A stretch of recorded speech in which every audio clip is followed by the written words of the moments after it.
Ashley Banfield here. I want to wish you terrific luck with your podcast. What was that called again? That podcast, what was that called again? You are officially 0%. Oh my God. KRZLE. Yeah. Charles.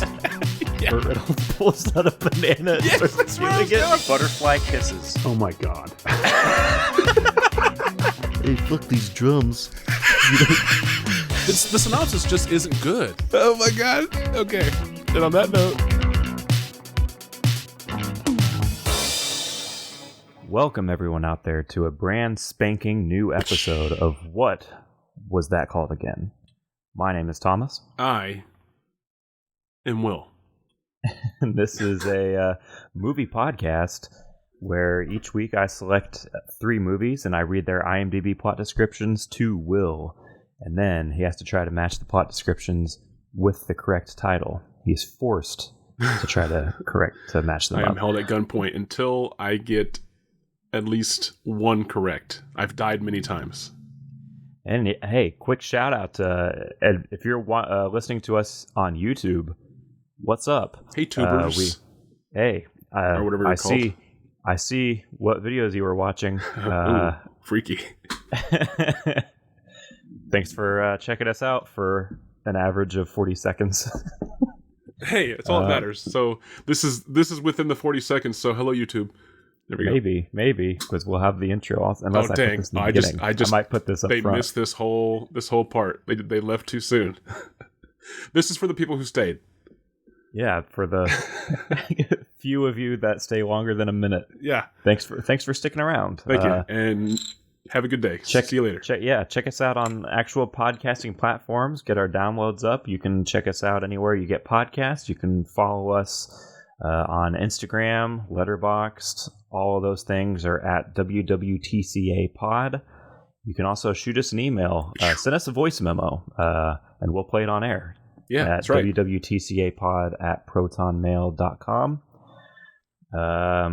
It's weird to do all of those normal podcasting right. Yeah, housekeeping kind of things. It's such a weird thing.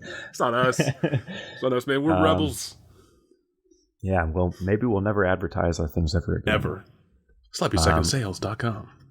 Well, hey, while we're coming out hot this week, why don't we slide on over into Drink Check real quick? Okay.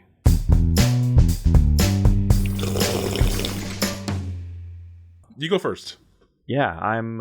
So we haven't had coffee in the house for almost a week, which is unheard of. We ran out. Unprecedented times. It absolutely is. We ran out, and we honestly just really haven't had a chance to go to the store. Okay. Since we ran out, but I was wondering if you just were drinking more, or if you just haven't replenished at your regular pace. Yeah, we had been ordering coffee from a very specific website. Elitist podcast talk right here. Very snobby coffee stuff. But I want to get my coffee from an online retailer. That's absolutely right. We're not drinking any of that bum ass Maxwell House. I'll tell you that. Fuck you, Folgers. Stay down. We've been so. But the issue is, of course, whenever it comes to snobby coffee things, is that the prices are a lot more. Oh yeah, well, and you're paying for the snob. Exactly, and it is admittedly some of the best coffee I've ever had. Well, of course, we get various kinds, and so it's not always the same thing, and we always try out different stuff from different sources and whatnot. But anyway, I decided that I wasn't going to order from there because I want to try to save some money for a little while. All right, smart. Yeah. But then we ran out, and nobody had bought any coffee from anywhere. And like I said, we just hadn't had a chance to go to the store. But I woke up this afternoon because I'm a night shift guy, and my partner works evenings now. So whenever I get up, she's already gone. Okay. But I woke up, and there was a pouch of delicious espresso ground coffee sitting right there on the counter. So I made me a cup, and it's very good. It's really hitting the spot. Nice. Yeah, does it have any? Does it have any certain notes or like profiles that you would like to describe? No. No, because I will admit that I cannot do that. I'm horrible at that. Whenever it comes to wine, coffee, like anything, I can't do notes. Like I think you just I'll need more. taste it, and then I'll sit there and I'll try to think what are the flavors that I'm getting, Okay. and I just can't come up with anything. So- I'm just like, it tastes good, or So it doesn't taste good. to you, like let's say this coffee, for example, there's not like, oh, I like this because there's vanilla or chocolate or whatever. To you, it's just like, oh, this is just good coffee. Like you can't really parse out the reason This stuff, why. yeah, the notes, the flavor that I do gravitate most toward, because I'm a dark coffee person. I mostly my preference is chocolate. I like it whenever there is the chocolatey taste. Okay, so you can't taste that. Because there are plenty of coffees that I've had that have a very clear coffee note to it, chocolate note to it, and that's what I like that the most. This one doesn't. I wouldn't say it has a chocolate note to it, but it just tastes good. It just tastes good. That's my expert the analysis. Thomas stamp of approval is it just tastes good. that goes on the label. And then I give it like a picture of my hand with a thumb up, with like a half shoulder shrug. Like it just tastes good. Yeah, it just. Hey, I'll drink it. Yeah, yeah, it just tastes good. I am drinking. What tastes good on your end? Today it is. I think it's Wednesday. Yes, it is Wednesday as of this recording. Mm-hmm. It's a very weird day for us. We're just recording whenever. Like there's chaos and anarchy. Cats are with dogs. The whole it's just crazy because we don't have a set time anymore. So today, yeah, sometimes we have lives that we want to like. Sometimes, yeah. Like we want to do things on the weekends, or even just this. Like, well, I mean, yeah, but sure, but like even through the week, we don't stay consistent. Which I'm not. This isn't a complaint. It's just an observation. So because of that, I never really know whenever we're going to get on here. I also never know like what I'm in the mood for. Mm-hmm. And my go-to is usually like the vodka lemonade. I might go crazy and change it with like vodka rum, right? Or no, vodka rum. I mean rum and lemonade. Yeah, that would be going crazy. It would be going crazy. Fuck it, mix it. I'm gonna chase my rum with vodka. And it's because really I don't have much to like drink, right? I'm not a drinker, and I used to consume a lot of different flavored beverages of all sorts. So I used to always have stuff to, mix in with alcohol or whatever. I don't do that anymore. So I literally just have water and lemonade. So that's why it's always lemonade. Mm-hmm. And then not knowing what day we're going to record, I never know like, oh, Friday I'll just, chill with a glass of wine or I'll chill with a glass of whatever, right? So today, because it's Wednesday, and I'm just like, I don't know. Rum. Yeah, vodka rum. It's hump day. Just I hate the rest of the week. Just fuck it. No, today I decided I was going to drink my usual vodka lemonade, but this time I added some cherries to it. So now it's a fancy vodka lemonade that's slightly pink. So that was like a long story to say. Actual cherries? Or... Yes. Well, nice. Yeah. Like maraschino cherries. Those are real cherries. Okay. Yeah. Yep. Those were once real cherries. Yep. Yeah. They've since been substituted with like 70% sugar, but yeah. Yeah. So delicious little. It's more refreshing than the traditional lemonade. It has been kind of cool here. I don't know about your area of the country, but in my area of the country for August, it has been unseasonably cool and refreshing already. Today was a little bit warmer than it has been. Yep. So I was like, I want to go with some nice cool lemonade for the old pod. So I didn't like go crazy. I didn't do vodka rum. I didn't go crazy yet. Yeah. But, we'll save that for our next Friday night recording. But at least I don't think through the week that we've done a recording through the week, I don't think I've actually drank alcohol through the week. I don't think so. I certainly haven't. Well, yeah. I mean, you have a good reason. You're about to go to work. Yeah. So, and it's not like I drink like a little bit and I'm like a lightweight and I am hungover the next day. I just am already wore out and tired and I have things I have to do still tonight. Yeah. So I don't want to get too relaxed is what I'm trying to say. But today I said, screw it. I'm going to. It's Wednesday. And I've done most of the stuff I wanted to do this week. And yeah. Yeah, it's Wednesday. Cut loose. Vodka rum day. Woo! Chug it. Well, the final thing to touch on before we dive right in, I don't think we have anything to update. I haven't. I've gone to the theater to see a movie over the weekend, but aside from that, I have not had the opportunity to watch anything. I finally finished Ball of Fire. I saw. Yeah, it took I saw me your like 2 weeks post. to finish because I kept getting distracted. It was great. It was a fun film. I spoke about it a little bit. I do believe 2 episodes ago. Yeah. It was fun. It's a fun movie, and I recommend it. I watched it on Pluto for free. I don't actually remember ads ever really breaking into the movie at all. I've gotten lucky with that on Tubi before. Yeah. I watched a movie on there a few years ago, and not a single ad break came up, and I was like, okay, I don't recall any. And I even of course, I split the movie in half, and then I finally did finish it just yesterday as of this recording. And even then, I stopped and started the stream multiple times because I was doing other stuff around the house, and I still no ads. So I recommend. I'm not saying everyone will get that treatment. I don't know if I got lucky, maybe, or maybe it is just that the movie is such an older film that they're like, no one's watching this. No reason to, put first ads. person to watch this in 8 years. I don't know, but it was a fun movie. Ball of Fire was really fun. It did not end how I thought it was going to end. It did not go in a direction. It was weird, to wrap this up really quickly, it was weird that I talked about it whenever I did talk about it previously, and I was saying how accurate our prediction was, or predictions were at the time. There were a lot of things that we hit on that was happening. I must have paused it right at the right moment, because everything after that bit, we didn't call that I remember at least, and unfortunately, I'm pretty confident in this. Again, I was a little busy, but right at the very end, I was hoping to see that push in on the encyclopedia on a word or whatever. Yeah. That never. I don't think that ever happened. In fact, I think the encyclopedia part was abandoned shortly after I paused the film. That was just their device to get you going. That was the hook. Get the audience interested. That was encyclopedias. Yeah, yeah, exactly. So if you want to watch that, definitely Pluto. Because like I said, the ads never broke in. And if you want to read about what I had to say about it, Letterboxd. There you go.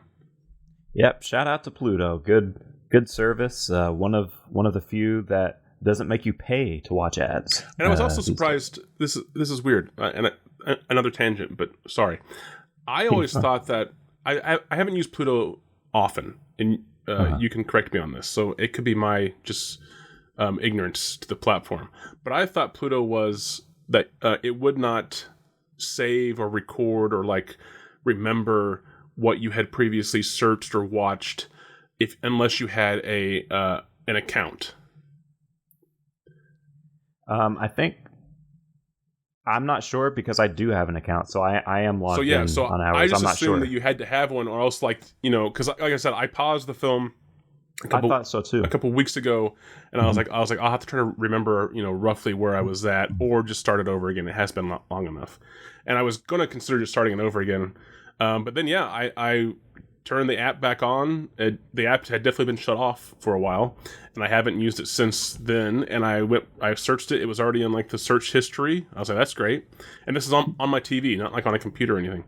And then I clicked on it, and then it even recommended me, do you want to pick up where you left off, or do you want to start in the beginning? And I was like, oh shit, it's actually it knew where I was at. So yeah, again, high marks to Pluto for people who maybe can't get through a film all the way, and then if you can't get back to it right away, it will at least remember without having to have an account. But I also don't see why maybe you shouldn't get an account. Maybe I'm just being lazy. I don't know.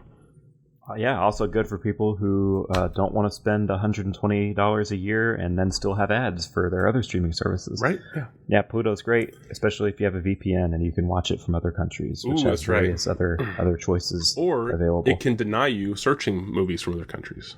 That's what I had with Plex. Oh, that was Plex. Okay, sorry. If I forgot to disconnect, then the things I thought were on there would not show up. I'm ready. But anyhow... Yeah, we can get going here this week. I have 3 movies. I'm going to be going in chronological order of release. And we are going to be starting your journey this week in the year 1947. 47. Okay, after the war. The war's ended. We're back home. Okay, here we go. Yep, Nazis were all anybody could think about. Yeah. Let's see if that follows through in this film. Okay. The synopsis from IMDb reads as follows. A British brain surgeon punishes the murderess of his lover. A British brain surgeon punishes the murderess of his lover? Yep. Ooh, so murderess. So, okay. So this is 47. This doesn't ring a bell or sound familiar or feel familiar. Any of those things. A British brain surgeon. Say this one again? Sorry. Yep. A British brain surgeon punishes the murderess that's right. of his lover. That was the one word I couldn't remember all of a sudden. I was like, it has to be more intense than that. He just punishes her. He just bad. Don't. Bad job. So murderess. I loved her. I loved her, yeah, definitely. So I wonder who this is in relation to the brain surgeon. Punishes the murderous... The murderous what? Sorry. Of his lover. That's it. It's just the murderous... The murderer of... Okay. Yep. Of his love. So it's some kind of jealousy here, possibly. He must be a really hot bro.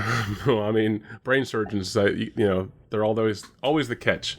Okay, Yeah. 47, British brain surgeon punishes the murderess of his lover. Okay, I think, like I said, that's just, I don't have anything ringing any kind of bells on that one. So next movie, please. Alrighty, your next one is from the year 1962. Okay. And the synopsis for it reads as follows. A family leaves Los Angeles for a camping trip just before hydrogen bombs destroy the city. Oh, God. In the midst of the chaos, the father must fight to keep his family alive along the highway. Okay. 62, a Los Angeles family decides to go on a camping trip just before hydrogen bombs destroy the city. And then amidst the chaos, he must do something to keep his family safe or something like that? What was the end?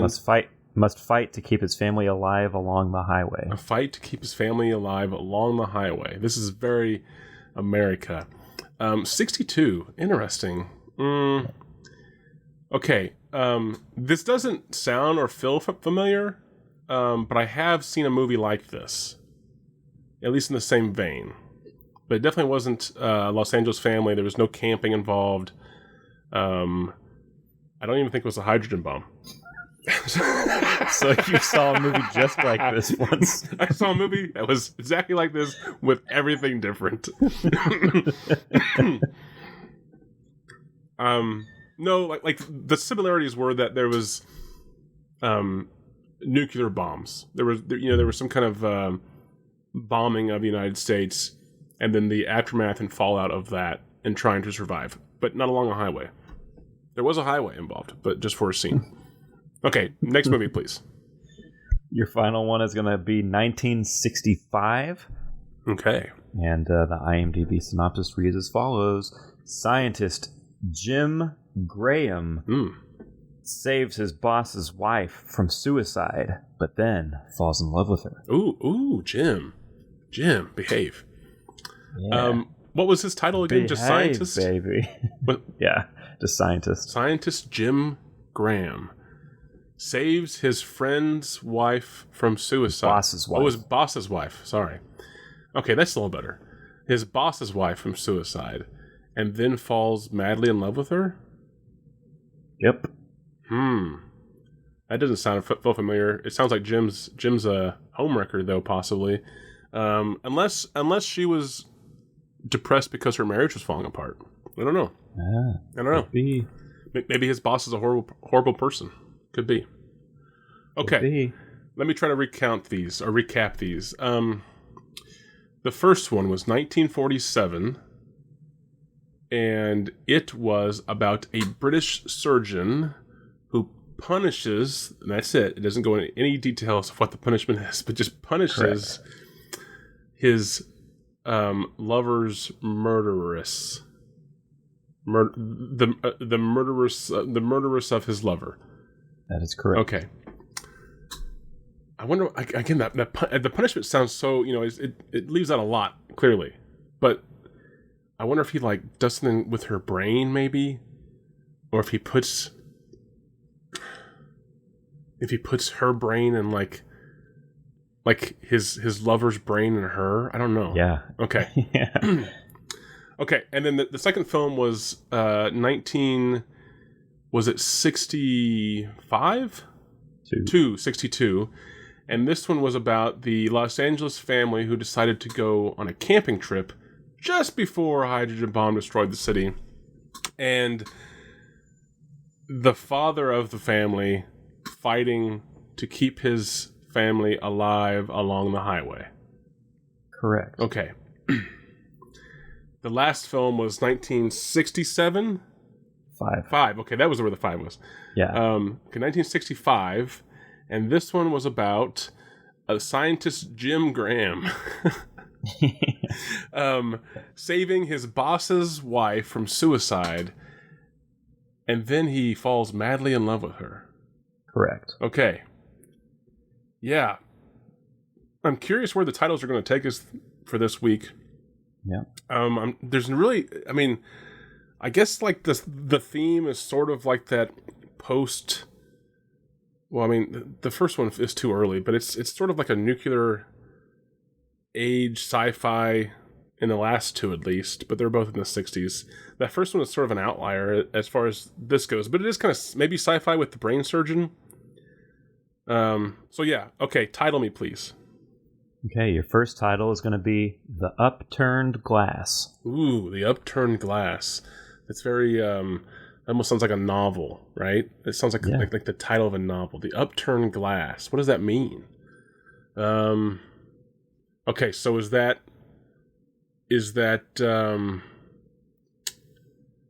British brain surgeon jargon? I don't think so. I mean, there is a mistress involved, right? Or a murderess. Brain surgeon jargon. A murderess and his lover. I assume that it was a mistress, but maybe not a mistress. Yeah, it's jargon for some kind of procedure in Britain. The upturned glass. That's putting your murdered lover's brain inside of the head. Oh, that's what it is. I like that. Them. Yeah. The upturned. Oh, he gave her the old upturned glass. Yeah, that doesn't feel right. So, is it possibly the other love story we have, which is scientist? I guess brain surgeon, sort of science related. Scientist Jim Graham and his boss's suicidal wife, who he saves and falls in love with. Maybe. I mean, that's.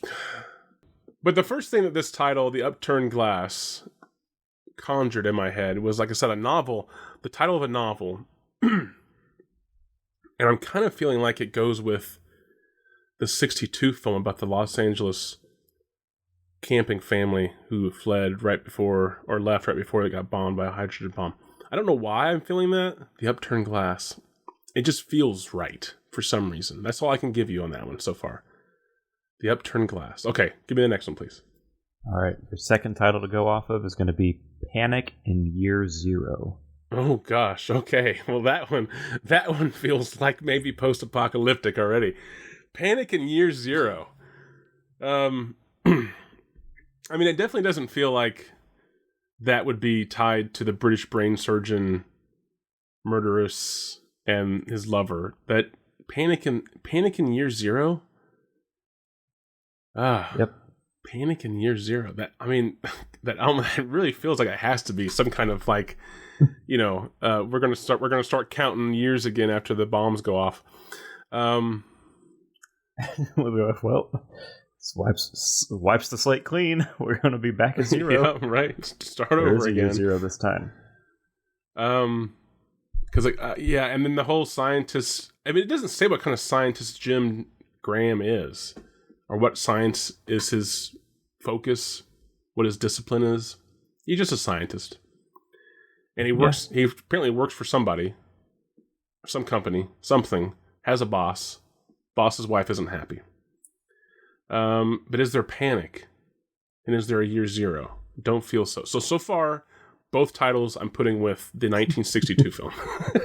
Maybe these are all three just different titles for the same movie. Depending on the different region. countries. Yeah. Third title, the please. final title for you to go off of is going to be Brainstorm. Yeah. One word.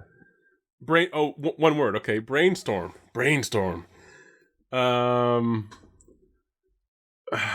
mean, I don't want to just put it with the brain surgeon, but I feel like maybe that's what it has to go with.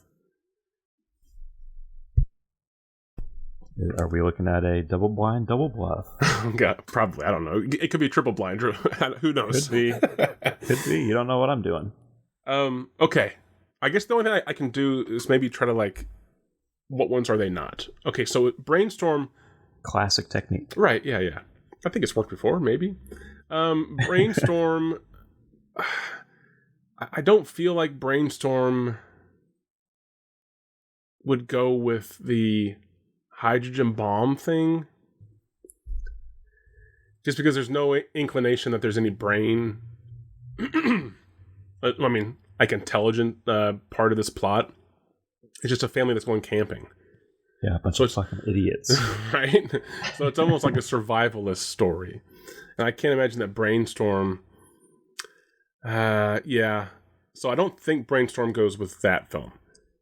Now it's the question of... I don't know what Jim Graham does, other than scientist. So, because of that, I don't know if I can eliminate Brainstorm from the 65 film. Because I feel like Brainstorm almost has to go with the brain surgeon, right? Like, maybe. Well, yeah, of course, maybe. I understand how the game works. I could be really wrong here, but I just feel like So, like, okay, why would it be called Brainstorm? This is 47. Brainstorm. I don't know. This is a big empty spot in my knowledge. So I can't go off the fact of what would movies be like called then to just get attention or to tell part of the story, or I can't go off of those usual crutches that I have. Because I'm really torn between just going with what seems like the obvious Brainstorm, brain surgeon, or maybe sticking the Upturned Glass with the 47 film, just because that sounds, I don't know, a little bit more fancy and British for whatever reason. Sound reasoning, yeah. yeah. Okay, so let's set aside Brainstorm. I feel like that it has to kind of go with the brain surgeon. I don't know if it has to, but that's what I'm going to do for now. So I'm going to move back on to the Upturned Glass. And whenever you first said it, I feel like it had it was trying to elicit a deeper meaning to the hydrogen bomb story. Okay? And then you said Panic at Year Zero, and I was like, okay, clearly that has to be the hydrogen bomb story. But why would the Upturned Glass be the Jim Graham scientist, suicidal boss wife, lover story? The Upturned Glass. You did the poster tagline. Jim Graham, suicidal boss wife, love story. Come see the Jim Graham boss wife, suicidal wife, love story. Okay. I think I'm just going to have to shoot this one in the dark and just go with the obvious, and then I can predict the future. I will fix my mistakes on round 2. but this first round is really just to see what I get wrong. Okay, this is what this is about. Okay. So I think I'm going to have to go with the 1947 film about the British surgeon who punishes the murderess of his lover I'm going to call that one Brainstorm. That's the one that doesn't quite feel right. I feel like that is a double bluff. It just doesn't quite feel right for 47 and calling it Brainstorm, but I'm going to do it anyway. So calling that one Brainstorm. So then the 1962 film about the Los Angeles family who goes on a camping trip just before the city is hit with a hydrogen bomb. And then the father has to fight for his family's survival along the highway. I'm going to call that one Panic at Year Zero. Panic in Year Zero. Panic in Year Zero. Again, that just feels like an early 60s sort of, I don't want to say B sci-fi film. I don't think this is like Red Zone Cuba or anything like that. I don't think it's that bad, but they're definitely, I think, trying to play on the nuclear fears. So maybe this is like a subpar film. Watch it have like amazing actors and directors, but that's what I'm going with. So I'm going to say that they're calling it Panic in Year Zero. And then that leaves the 1965 film of the scientist Jim Graham saving his boss's wife from suicide and then falling in love with her as the upturned glass. How'd I do? What if I told you you got 0 correct? I mean, I would believe you. That would. You got 1. Okay. Well, that's helpful. That's more helpful than 0. Yeah. Okay. No, not really. I think 0 actually would have been more helpful. Because then my odds would have increased on how to change. So I got 1 correct. Which one did I get correct? Why would Brainstorm be... Okay, well maybe Brainstorm... I'm going to talk myself into this now. Maybe Brainstorm is actually the Jim Graham suicide lover boss story. Because you could say Jim is an intelligent individual. That's brainy. He has this battle between knowing that he shouldn't fall in love with his boss's wife, but also wants to fall in love with his boss's wife. That's an internal brain struggle, right? And then she is also dealing with her own mental difficulties or mental issues with life, possibly, which could be considered a brainstorm. So I will switch that one with the 1947 film that I'm going to now call The Upturned Glass. And why would the British brain surgeon story be called The Upturned Glass? I have no idea. Maybe it's sort of like a murder mystery at first. I don't know. And and maybe there's an upturned glass that we see in the movie. And that kind of gives him a clue as to who the murderess is, possibly. I don't know. I'm curious. Or maybe that's just how he punishes her. Maybe he just turns her glasses upside down and she's not allowed to drink whenever she's not home. Yeah. She comes home and she's my glasses upside down. Yeah. Okay, so 1947, Upturned Glass. 62 is staying as Panic in Year Zero. And then 65 is now Brainstorm. Okay, that corrects your mistakes. You are 3 for 3. Oh, good. Okay. So I almost should have gone with what I thought to begin with. Yeah. That Brainstorm did not feel, and I did it kind of just to test. It did not feel like a 40s title at all. I know that we literally just spoke about Ball of Fire, and that was 41, I do believe. But even that is, that kind of, I think, fits that era a little bit better, and it also really fits the movie too. But Brainstorm just didn't feel right even whenever I first said it, but I went with it anyway. So I'm glad that I switched those two. So tell me about Upturned Glass, The Upturned Glass. Yeah, I actually came into this one thinking you might get all 3 of them correct on your first try.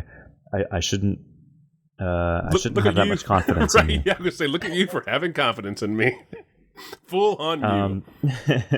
So I picked these 3 just because I thought they all sounded really interesting, and I wanted to bring them up. And I didn't think that they were gonna. I didn't think that you would.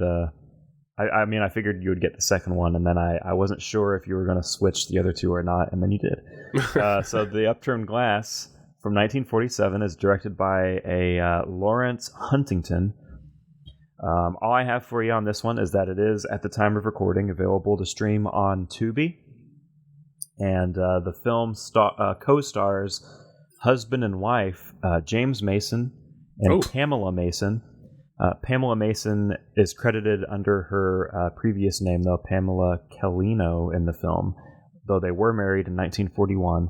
And also a fun fact is that Pamela Mason co-wrote the script for The Upturned Glass. Interesting. Yes, so good on her getting a screenwriting gig in 47. Yeah. Which I'm sure not a lot of women probably were able to. And then our second film, 1962's Panic in Year Zero! Panic exclamation in point. Year Zero. Oh, there is an exclamation. Okay. Yep. Directed by Ray Milland, or Milland. I'm going to say Milland. This movie is not readily available to stream, but it is available to rent from Amazon. Ray Milland, as well as being the director, is also the lead in the movie. Interesting. He won an Oscar for the 1945 film The Lost Weekend. I've heard of that. Directed by Billy Wilder. Right. This movie was Panic in Year Zero was initially released as a double bill with the Roger Corman classic Tales of Terror. This is noted as being one of the earliest post-apocalyptic films, following the 1951 film Five. Roger Corman later said about the film, quote, "The subject was exciting, but the technicians who worked on the film, who were my technicians, told me that Ray had been somewhat overwhelmed. He wasn't organized enough to act and direct in the film at the same time. He lost time on a 3-week scene and forgot his lines." Ooh, oops. Yep. So there is Panic in Year Zero. I am interested in seeing that. I think that sounds like a really interesting premise. So the movie that I was trying to remember what the title of the movie that I saw, and you might know this. I don't think it was even that early. It might have been 70s or 80s. But it was, the idea for it was, I think it was like a Russian or Soviet Cold War type thing. And it was based in America. I'm trying to remember details here. In Kansas, I think, was where like the main setting was, the main characters, and basically it takes you through like the build up of like, you know, is it going to happen, and then there's the airstrike, and it does happen, and then the aftermath of trying to survive after that, and it was pretty, like, I don't want to say it was dark for like compared to now, you know, like there's darker films, but I could definitely see how like back in the 70s or whenever this was, but that movie was like really kind of nightmare inducing. Is it The Day After? It could have been that, yes. There's also a British film of the same idea. Threads. Yeah, Threads. So it was The Day That's After. The British one. Yeah. And then The Day After with Jason Robards. I think it was a TV movie, actually. 1983, correct. 83, wow, okay, yeah, so I was way off. But, yeah. So, I've never seen The Day After, actually. I've seen Threads, but I have not watched The Day After. Well, I've seen The Day After, not Threads, so we should share information. Yeah. No, I mean, it was good. It wasn't great. You could definitely tell it was a TV movie. But I'm curious now about Panic in Year Zero. You know, like on this, I guess, spectrum of nuclear attacks happen. Yeah. And then survival, how good that movie is. Because like I said, The Day After was actually, it was pretty decent for what it was. And the way that they built up, because I'm always curious about these films. And maybe Panic in Year Zero didn't have this connotation. But from what I gather, The Day After, I don't know if people knew necessarily like what the film was going to show. They might have known it was about, like, you know, nuclear attack or whatever, but I don't know if they actually knew it was going to show a nuclear attack, especially in that time, right? And then, like, the early 60s, same thing. So yeah, that's that's actually kind of a similar thing with Threads Yes. in the UK. What I remember reading is that people were like really shocked and Yeah. horrified Right. by that movie. And I think it. I could be incorrect, but I think I recall Threads was like banned. I think so. I think I remember reading about that too. Yeah. So I'm always curious, watching these movies now, knowing about what the film is about, maybe not knowing plot details or what actually happens visually. The fact that like the day after still had sort of an impact on me, right? And of course I watched it like earlier this year, whenever, or maybe even like late last year, whenever there was kind of like, a decent discussion in the air about possible nuclear activity again, right? So I'm curious, like in '62, how was Panic in Year Zero? Like, how was that received? Which I guess I can always get to whenever we do the rating. Yeah, but first we have one more movie Yes, we do. to really, really quickly go over because there wasn't much about this one. This, even as far as the IMDb ratings go, Brainstorm does not have very many ratings, less than 1,000. Ooh. So the film, the only thing that there was for it, it's directed by a William Conrad, and Sounds familiar. all I have for you, I didn't recognize. I don't know why that sounds familiar. It's recognize kind of a him. common name, though, too. It's not. Yes, William. He directed 2 other films in 1965. Okay. Making this one of 3 films he directed that year, and the co-star of the film, Dana Andrews, had starred in 8 films the same year. Whoa! Wow. So the same year. Some busy guys. Wow. Jeez, pumping them out. So that's all I got for you. That's impressive. Do you have William Conrad's other films on hand? I can get those really, really quickly. Thomas does research in the moment. William Conrad. Was it this dude? Because Bill Conrad's like that. For some reason, that rings a bell. So this dude was, as well as being a director, he was an actor, and it appears that he was the lead character in the television series from the 70s called Cannon, and he actually won 2 Emmys. Oh, okay. He was nominated for 2 Emmys. Oh, sorry. He did not win. Sorry, William. He plays Max in the 1946 film The Killers. He is in the film Hudson Hawk with Bruce Willis as the narrator. Maybe that's where I know He's the narrator of the film. No. That's interesting. So there we go. That's who old William Conrad was. Never mind then. Like I said, maybe it's just It looks kind of like a Orson name. Welles. Like later, he has like the same kind of beard and similar vibe. I'm getting from this picture. Old Orson Welles vibe. All right. Yeah, which is a compliment. That's a compliment. Sure. So with this info that you have swirling around in your brain, you have a brainstorm of knowledge. I have a brainstorm of knowledge, which is causing me to panic. And really, my head is as empty. Your glass. There we go. Okay, so I have to rate these, right? This is the IMDb rating, the user That's rating. That's correct. And I will say really quickly that 2 out of these movies have the same score. Oh, dang. This is like the 3rd time this has happened. Yep. So the challenge is always to decide which one is the outlier. And they're also all pretty closely rated. So which one is the outlier, and is the outlier at the top of the stack or at the bottom of the stack? Okay. Or is it in the middle? Is the outlier in the middle? That would be interesting. For some reason, I don't know if that's mathematically possible. With an imaginary number as a score. Okay. So we have The Upturned Glass, Panic in Year Zero, and Brainstorm. And Brainstorm was the least, at least according to IMDb numbers, it was the least reviewed or least viewed? Correct. Okay. Yes.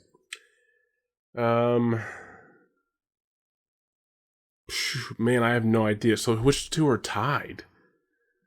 So my range for these, since you said they're all kind of close, I'm going to say that these are all.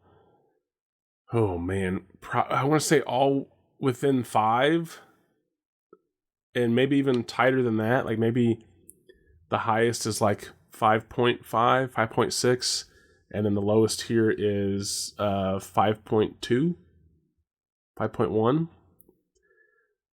So I will set the Upturned Glass and Brainstorm tied for the top, and then Panic in Year Zero is in last. All right, so tied last with 6.6. Tied last, you said. Tied last, yes, you said. Okay. Is Panic in Year Zero. Okay, I got that right, at least to the bottom. Brainstorm. Okay, I mean, that's fair. And the highest rated out of these three with a 6.9 is the Upturned Glass. Okay. That's honestly, that isn't shocking. And yeah, again, Brainstorm only has 868 IMDb ratings. Wow. Very few. Yeah, so, I mean, I gave Brainstorm a little bit of an edge, just thinking that maybe it was going to be a little bit higher than Panic in Year Zero, only because, like I said, the lower number of views. But it doesn't surprise me that Upturned Glass is at the top and that Panic in Year Zero is at the bottom. I guess the only real, not even surprise, but the only thing that I didn't get is who was tied with whom. That's right, and we can swing right over into quote. And this is where I have pulled a quote from the quote section of IMDb from one of these movies, and I'm going to read it to Will as written on IMDb, and he's going to try to see if he can guess which movie the quote came from. And this quote here, as written, reads as follows. Oh, wait, hold on. So you're going to give it character of your choice. Yep. And have you seen any of these? I have not seen. You have not. These, no. So who knows if this character is even close to being accurate? And is this? It could be right on. Yeah, I mean, it has before, so there is a possibility. And just for clarity, is this 1, 2 people talking? Yep, this is one person, Okay. one line. Even easier. One person, Yep, one classic. line from Classic one of these quote movies. section. Bringing it back. Okay, I'm ready. All right, and it reads as follows, and I quote, "This whole thing is a bore, such a drag." Okay, this whole thing is a bore, such a drag. Yep, such a drag. Exclamation point. Okay, excellent. Yep. Okay, this whole thing. So this individual is frustrated that things are not more exciting, and he's letting everyone know. So which film? This has to be the kid in the car on the way to the campsite in Panic in Year Zero. like this what this is. Or this kid is really just completely oblivious to the actual severity of the situation, and this is post-bombing while they're trying to survive on the side of the highway, and fucking like Jimmy's in the back going, "This is boring." And the dad's like, "People are melting outside. There are birds I'm falling." melting inside from boredom. Yeah, I would rather die. Like, that's so my guess is. Oh yeah, and then they kick him out of the car, and they have like a plastic toy up close, like melting shot of the child melting. Yeah. Like the hair singes and curls back. Yeah. Okay, so that's my guess. Is this is Panic in Year Zero? It is Panic in Year Zero. It is delivered by actress Mary Mitchell. Oh, actress. Yes, The daughter. Who plays Karen Baldwin, which is interesting. She was born in 1940. She would have been 22 when this movie came out. So maybe she's like she's playing like an older teen, probably. Probably so. And interesting, I actually looked her up.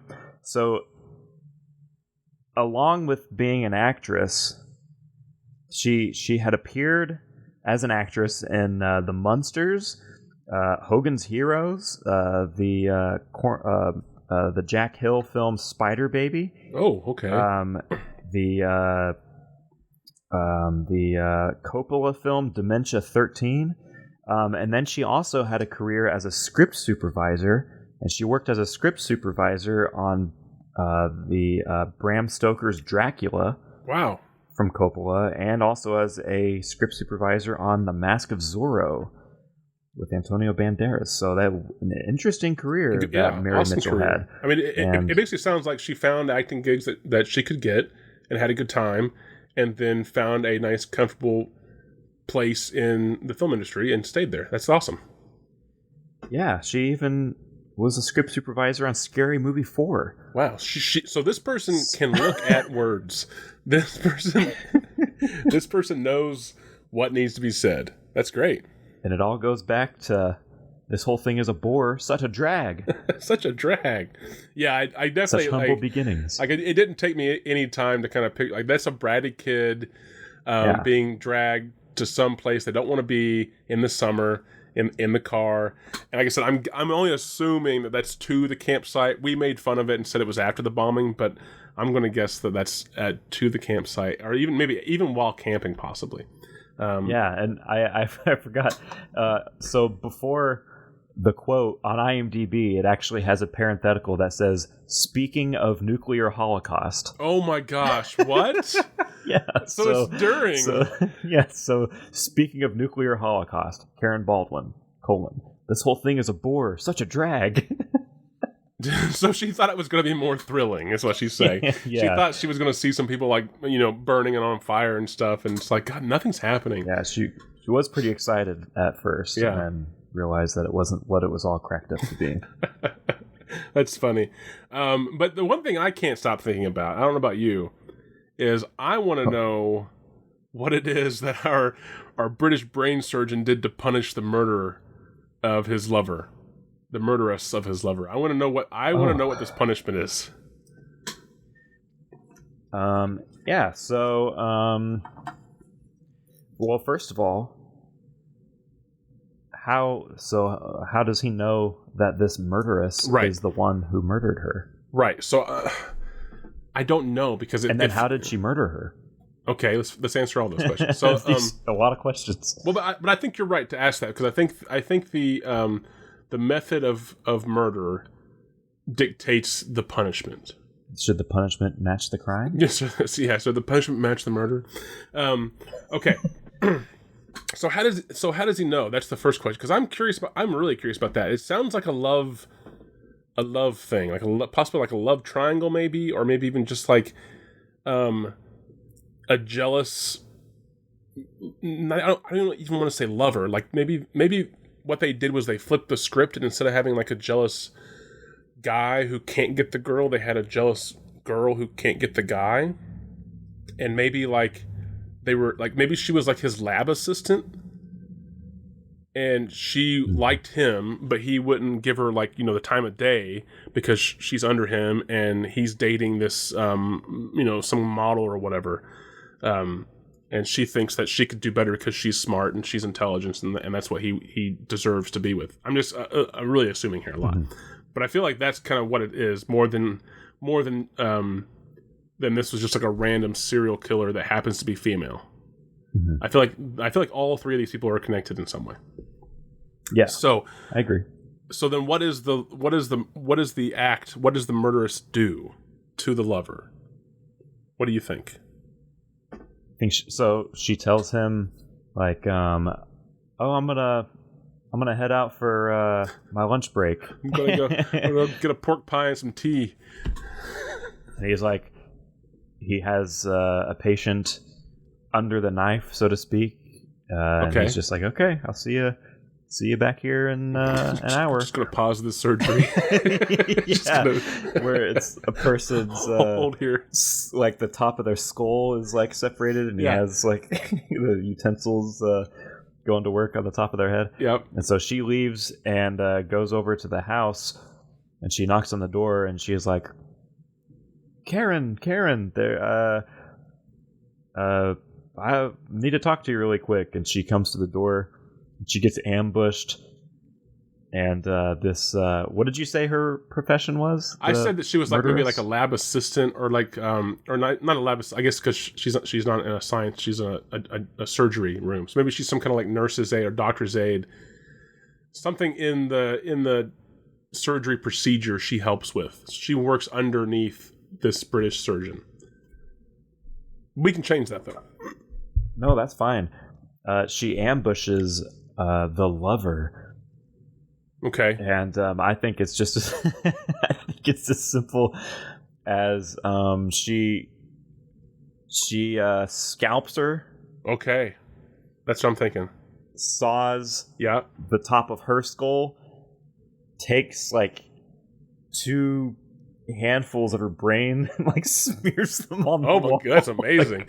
So yeah, really fucked up. yeah, I was going somewhere similar with that. I was thinking that like she somehow lures this lover, into a room somehow, or somehow she is able to overwhelm and take control of this lover, physically. And yeah, I also was thinking about like, I think that again, if this murderess is like a nurse or whatever surgical aide, I think she has at least seen some of the procedures enough to want to try to replicate them herself on this lover. And I like your brain smearing. That's fine. But I was even going to say that like, maybe she. Oh, go ahead. Maybe Sorry. the murderess like does something to her brain and then sews it back, like puts everything back together, to where like the lover is like really dumb or has like a ticking like a time frame before she dies. I was gonna say she writes on the wall with the blood, "I think you're single." Because that's the other question that you have to answer is how does the surgeon find out who it was that killed his lover? It's like really obvious. It's really obvious. Yeah, she just says, I think you're single. Like dash Linda, just like that, and that's the murderer's name, right? Linda. He's like, who the hell? Yeah. Okay. Okay. So fine. Let's say that we've established that, and that's just throwaway, whatever. So now, what is the punishment? Because that's really the crux of this. It's not what did Linda do to the lover. It is what. So, instead of going to the police, right? What does he do? Well, I mean, like I think maybe our surgeon was so madly in love with this woman that like primal like rage just takes over. So it's not that he even like wants her to get like justice to be served or anything. He wants to really destroy this other human for what she did to his love. I think it would also be cool to figure out some way that we could actually incorporate a literal upturned glass. Well, yeah, no, that's what I was hoping. Like, I feel like I have the thought of there being something like one of those things where it's a glass full of water that you put upside down, and there's something like that's the playing in it. card or whatever. That's like I see what you're saying. Oh, okay. But I'm trying to think of like something that would be. But wait, is this the punishment?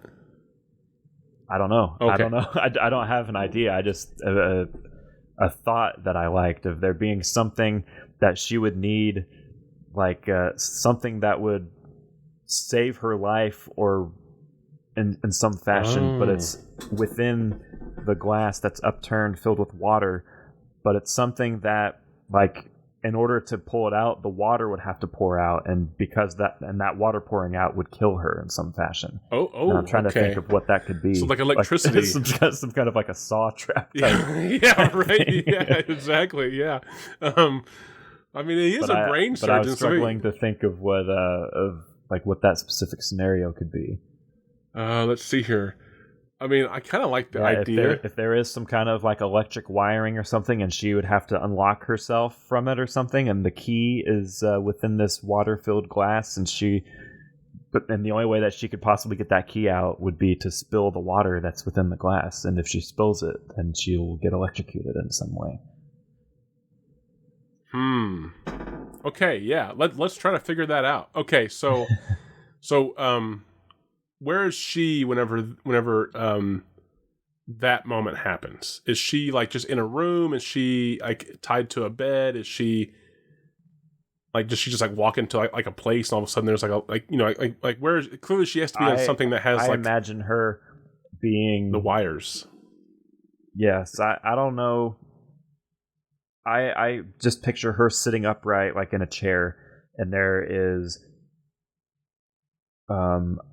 maybe almost eye level on a table, like a small table, and she's almost eye level with the surface of this table, and that's where the glass with this key sits.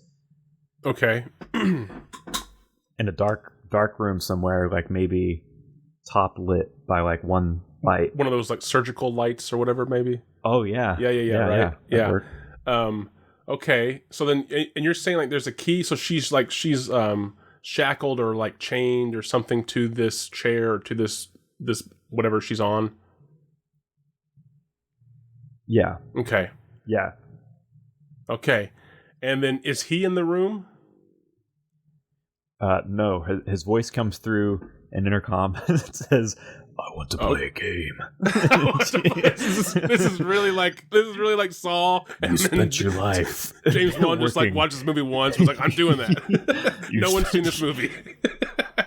he spent like the rides last in on a 4 years bicycle, working under me as a brain surgeon technician. Yeah, right. Okay. I was trying to think of. Let's see if you can put that brain to the test. Before you is a glass filled with water. Okay, so here's the other thing though, is that so what happens is, so how about this? Is there a way to get the key out without causing her to be electrocuted or whatever it is that That's that what happens? I was trying to figure out, because the way I have it set up in my head is like there's no possible way. But yeah, it would obviously be better, and I guess make more sense if there was a way, and she has to figure it out. Because otherwise, she has to brainstorm her way out of it. There you go. Title. Even though it's the upturned glass. Yeah. Title of a future movie. Okay, let's see here. So maybe it isn't like, maybe it isn't a key necessarily. Yeah. Or even like, because I also the water and like electricity thing, because it feels like she would just be screwed no matter what. Like there's not, I think there's a way to get, you're going to get shocked, but you really want this thing inside. I'll tell you right now, there's no way out of this. That's how Saul wins. Do you want to play a game you can't win? Okay, so let's maybe brainstorm that a little bit more. So let's say I do like the idea of there being something upturned glass, and that there's something inside the glass that she wants or needs, and that maybe by gaining access to that thing inside, she then causes something else to happen, and maybe there isn't a way out, right? Like maybe it's very obvious that if she does this, then her demise is, or her punishment, because I guess that's the question too. Is her punishment death, or is her punishment just like severe injury, maiming? What if this is so I'm going to lean into the Saw thing. What if this is a complete it is literally a Saw trap, and so she's in this scenario, but then like as Jigsaw is delivering his "I want to play a game" speech, a second spotlight turns on, and the brain surgeon, is also in a life-threatening scenario, and so the whole trap is about like, you were willing to murder for your own selfish love, but are you willing to take your own life to save his? And so if she does this thing, it will kill her, but it'll save him. But there's also some way that she can save herself but kill him in the process. And so it's about how selfish she actually is. She was willing to kill his lover, which is very selfish, but is she willing? Does she love him so much that she's willing to let herself die in order to save his life? Okay, so here's where I'm going with this, with the psychology of this. In 1947. Right, this is pushing all known boundaries of the time, and in contemporary time too. But here's where I'm going with this: is that I think she would kill him. I think that there's a flaw. I mean, not necessarily a flaw. I think that there's an issue in this being punishment. Because I think she would kill him. Because I think, and I could be wrong, and you can argue against me on this if you dare. But if you dare. But I feel like this person in my head is crazy enough to say, if I can't have you, no one can. Mm-hmm. So she would much rather he die than herself. Yeah. Yeah, I don't disagree. So is that punishment? Yeah, I don't disagree. Well, but maybe it is punishment, and I'm going to argue against myself now because I dare. If you dare, and I dare. And it's punishment because she can't have him. Okay, so I'm back in. Okay, so it's punishment because she can't have him. Either way, and that maybe in their fantasy world he goes to heaven with his lover. He's just sitting there like, kill your fucking self. Do it, bitch. Everything was great before. Yeah. Okay. And then okay. You fine. ruined my life either way. Okay. Fine. So the upturned glass. So what is the thing in the upturned glass? I don't know. Maybe that's the question. We never see it. We don't know. It's just a glass. That's all it is. Okay, so let's not delete that idea, but let's just pause it for a second. So what I was thinking, not that this is better or that we need to do this, but maybe this will help us get somewhere with your idea. What I was thinking was that there's something in the glass that is upside down, like that looks like a note or a letter that's like folded up, right? And on the part that she can see, it says, "From Dr. Brain Surgeon to Linda. Please read." Right? Yeah, from Dr. Brain Surgeon. Whatever his name is. Right? Yeah. And she really wants to read this thing because it's addressed from him to her, and it's the first time he's acknowledged her in any way, let alone directly like this. And she really wants this. But if she were to gain access to this letter, then I feel like it would be destroyed. Mm-hmm. That's what I was thinking. So I had a new image in my head as you were talking, actually. Okay, but go ahead. So finish your thought. Hold that idea. So what I'm thinking is that to combine that loose idea with your full-on Saul idea, which I like, is that whatever's in the glass, if she gains access to it, it is no longer able to be used. Mm-hmm. So whatever that is important to saving him. Mm-hmm. So he's like, so I guess we got to also figure out, how is he about to die?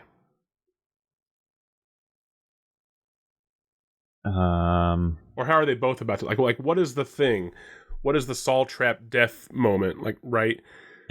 A giant spinning blade, like, I don't know, piranhas. They're gonna there's a trap door above both of their heads, and if they don't do it, then it opens up and piranhas fall onto them. Just piranhas. No, yeah, there's no water. How dangerous are piranhas out of water?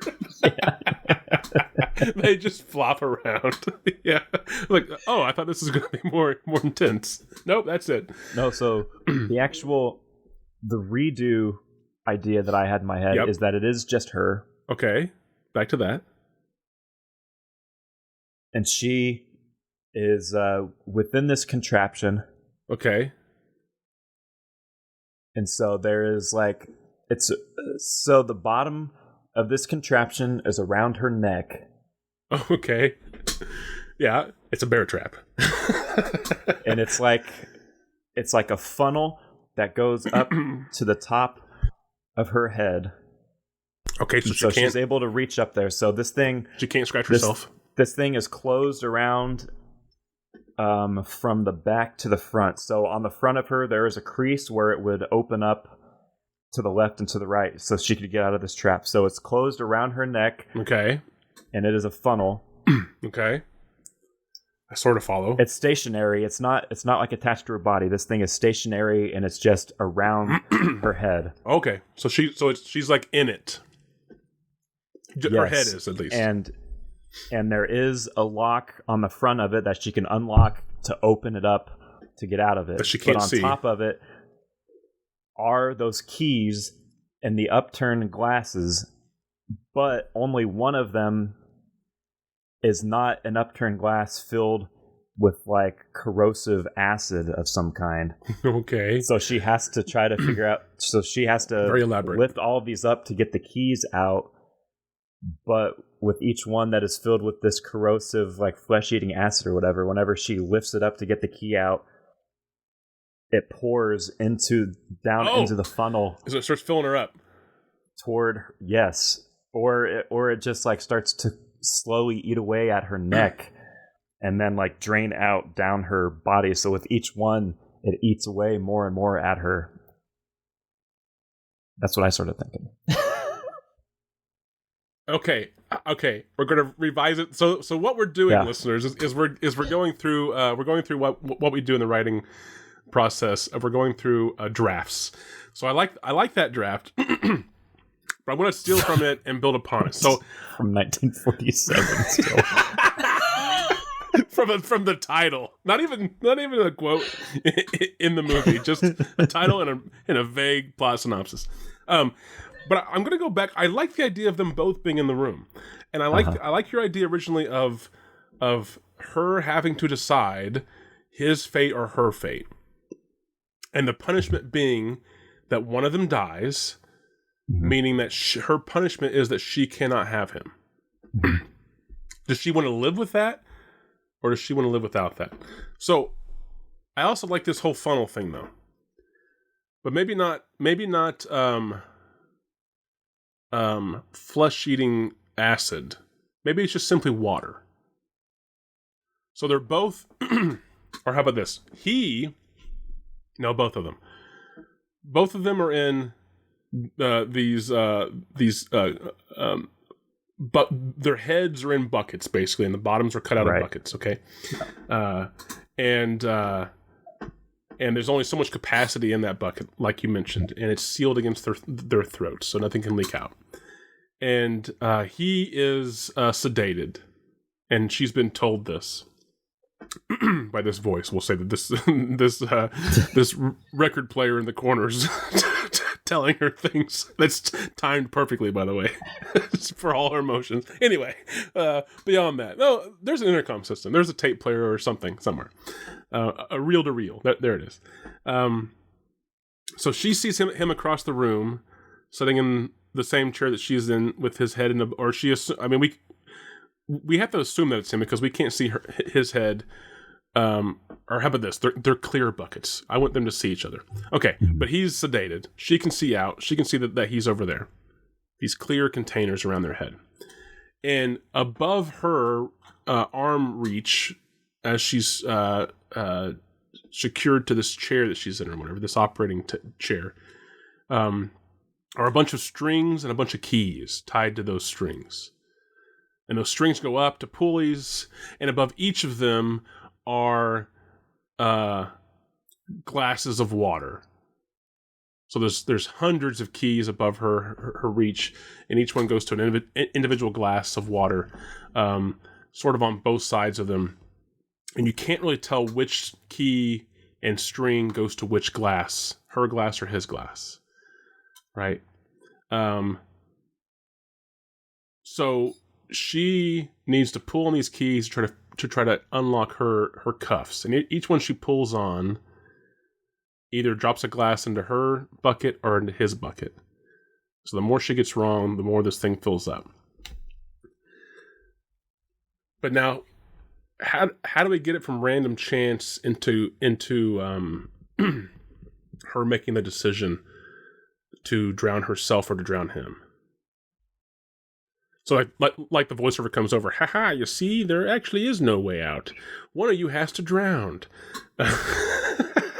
What if instead he's sedated, like you said, and so he's like unconscious or or like or barely conscious, but like not weak. functional. Yeah. What if his is just very slowly filling with water? Okay. And then hers is, again, it's one of those where like only one key is the key that she needs to unlock herself, but each one she pulls adds more water into hers, and there's like just enough water in these glasses that it would fill up like to her eye level. That way she would drown, but she would still be able to see him. But if his water level gets up to a certain height, then her contraption unlocks automatically. Yeah. So she can either let him drown and save herself with no harm, or she can try to save him and risk herself drowning. Or how about take out the complexity of unlocking it automatically? The rule that's been told to her is that one of you has to die. So you can either don't pull on any of your keys, so yours doesn't fill up, and you just have to watch him die. Yeah. Or you can pull on your keys, try to get the right one, and then escape and go over and prevent him from drowning. Mm-hmm. So that's the choice she has to make. And I think at first she tries to key and go over and rescue him because she thinks she's going to be the hero. But then, like you said, like it gets right up, like under her nose, and she's like almost full of water. And then I think the voice comes back over, and there's like one key left maybe, and I think the voice comes back over as she pulls on it. You know, the water falls in. She's thinking that this is it, and the voice just laughs and says, like, you know, there was never a key. So she just basically has to, you know, decide if she wants. Sorry, not the last one hasn't been pulled yet. The last one's about to be pulled. So then she's told there is no key, there is no escape. So now, do you want to kill yourself before to save him, or do you want to let him die to save yourself? And then, of course, at this point, he like starts to come to a little bit as the water is like slowly. Well, I was going to go even more Saul than that. I was going to say that he was sedated and it was him talking the whole time. that he was never going to die. You know, like yeah. Yeah, he undoes his contraption and says, "Game over." And then in traditional like 1940s film fashion, the credits roll with a big band playing. Just bam bam bam bam bam bam bam bam. Yeah. Love it. This whole movie like is just like this super dark psychological love triangle thing, and I like that a lot. It's black and white, 1947. That would be fucking amazing. Like, I think that I know James listens to this. I think that if you were to do another Saw film, right, or Lee Wanell, if you're listening, I know you're a big fan. Sure, we got downloads in Australia. It might be him, right? I think it would actually kind of be awesome to see. Take the franchise in crazy places. Now you've done 10 of these. Go back in time. Jigsaw's dad. He took after his pappy. His dad was doing this before. Or maybe not even like, you don't even have to like tie it in. Maybe it could just be that Jigsaw got inspired by someone, right? Yeah. And like this is sort of where the inspiration came from, was this. But do it in black and white. Do it in like the record player. I like the picture of the record player. It's like, I want to play a game, see? It like starts to skip and Smash go over and like hit it. And yeah. I like that idea a lot. That's great. But I also I love the idea of like getting down to that last key and then being told that it doesn't work. So you can either pull it and die, or you can wait here and watch him die, and then you'll be saved. And having to decide, that would be heavy. That'd be an awesome. That'd be an awesome moment. And I mean, like that'd be an awesome moment anytime. In 1947, that would have like people would have died in the audience. Yeah, this is the Upturned Glass : a Saw story. Saw story. There it is. A Saul story. Oh, what was that called again?